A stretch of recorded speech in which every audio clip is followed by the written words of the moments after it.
can see what I have here. I have these black lines drawn, and I want to show you.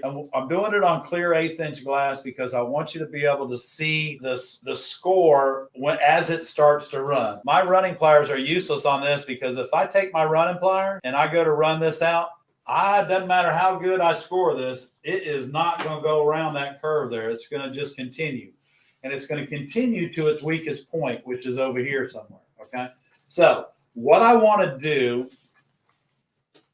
is I want to score this, and I don't want to stop turning. I just want to roll and roll and roll, and I just came off.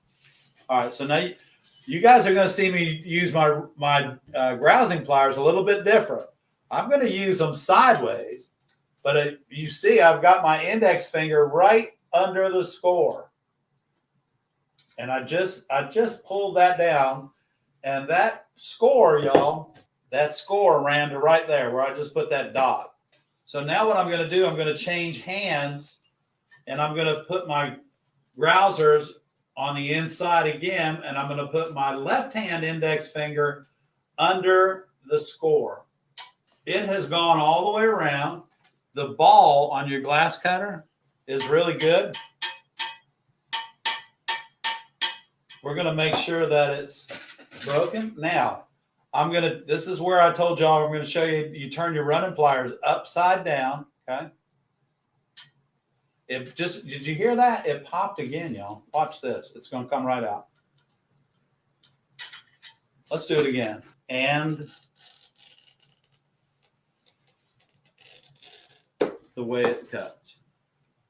So we're just going to do a little bit at a time. A little bit at a time. And again, this may or may not work. Okay. So now my run, okay, it's a run, is all the way around the glass.